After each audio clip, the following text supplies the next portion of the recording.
हमारे चैनल को सब्सक्राइब करें और बेल नोटिफिकेशन को ज़रूर दबाएं। ज्योतिष रतन केंद्र चैनल में हमारे सभी दर्शक गणों का बहुत बहुत हार्दिक स्वागत और अभिनंदन। मैं हूं आचार्य पंडित सर्वदानंद शर्मा और आज आपके साथ बात करने वाला हूं आपके मासिक राशिफल के विषय में, जो कि जून 2021 का है।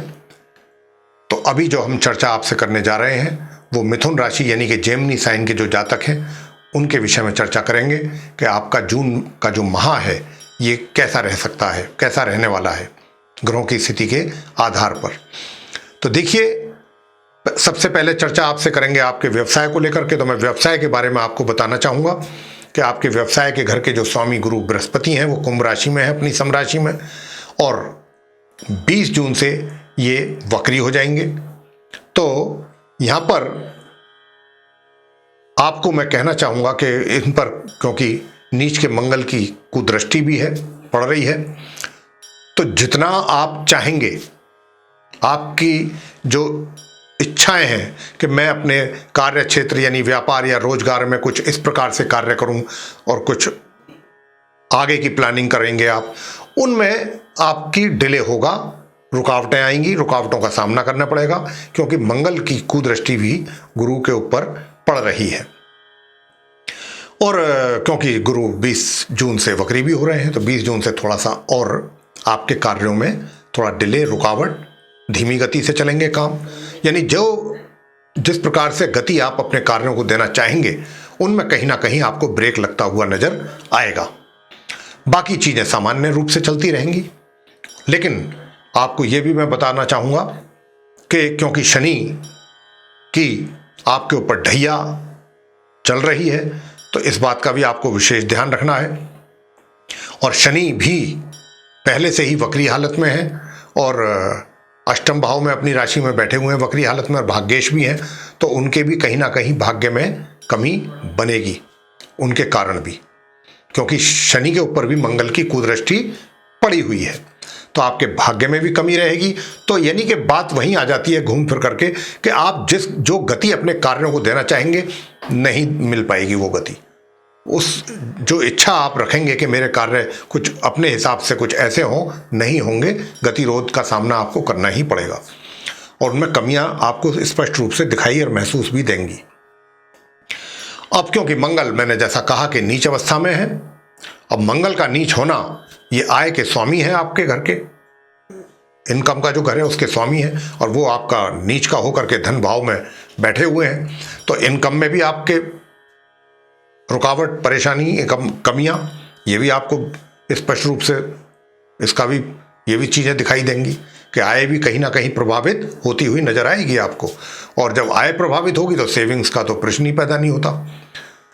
तो ये स्थिति आएगी, रहेगी। आर्थिक स्थिति इस प्रकार कुछ ज़्यादा अच्छी रहने वाली नहीं है इस माह, तो आप अपने धन को लेकर के थोड़ा ज़्यादा गंभीर रहिएगा, खर्चा ज़्यादा ना करें, क्योंकि उधर पितृदोष भी बना हुआ है द्वादश भाव में, जबकि खर्चा आपके ऊपर किसी ना किसी कारण बना रहेगा। तो आपकी कोशिश होनी चाहिए कि अपने खर्चे पर नियंत्रण रखें। और 15 जून को सूर्य अपना राशि परिवर्तन करके वहाँ से निकल करके लगन भाव में आएंगे।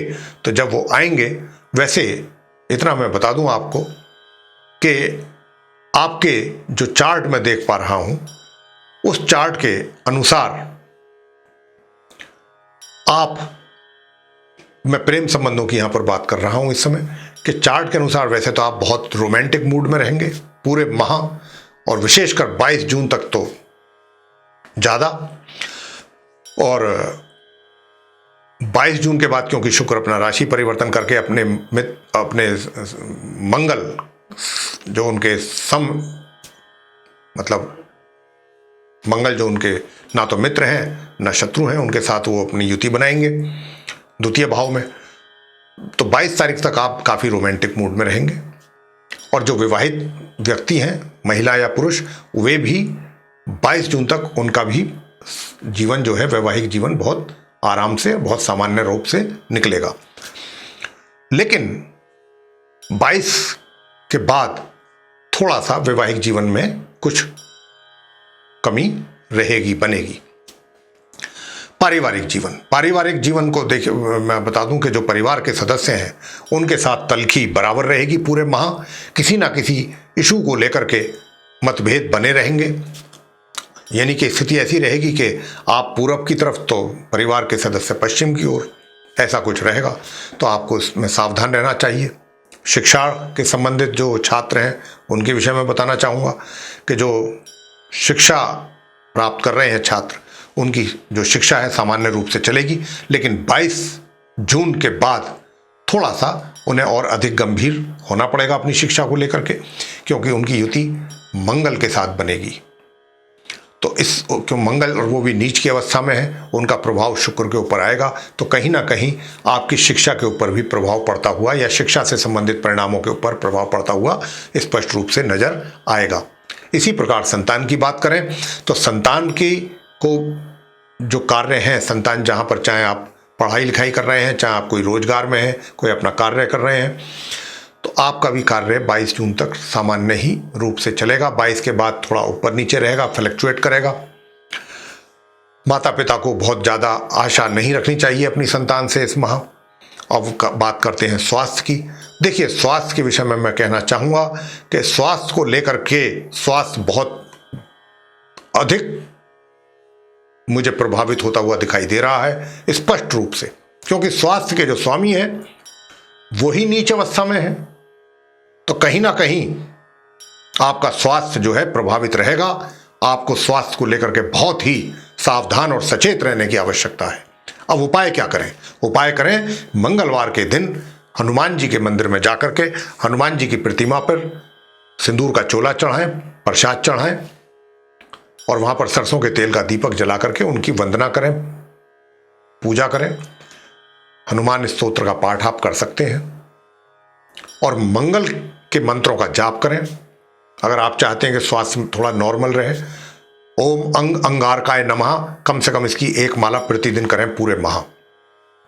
और शनिवार के दिन संध्या समय पीपल के वृक्ष के नीचे जाकर के सरसों के तेल का दीपक जलाइए। ये आप उपाय करें। और सूर्य के लिए प्रतिदिन प्रातःकाल स्नान के पश्चात जल अर्पित करें। तो ये था आप मिथुन राशि के जातकों का राशिफल माह जून का। बहुत संभल करके रहने की आवश्यकता है, विशेषकर अपने स्वास्थ्य को लेकर के। और उपाय जो हमने बताए वो करेंगे तो काफ़ी आपको उसका लाभ भी प्राप्त होगा। तो इसी के साथ हम आपसे यही कहना चाहेंगे, ये था मिथुन राशि के जातकों का राशिफल। आपको पसंद आया तो इसको लाइक करें, शेयर करें, चैनल को भी सब्सक्राइब करना ना भूलें। साथ ही जो बेल आइकन है उसको अवश्य दबाएं, ताकि आने वाले दिनों में जो भी हमारे नए कार्यक्रमों के वीडियोस हैं वो आप तक आसानी से पहुंच सकें और आप उनका भी समय अनुसार लाभ प्राप्त कर सकें। इसी के साथ बहुत बहुत धन्यवाद और जय माता दी।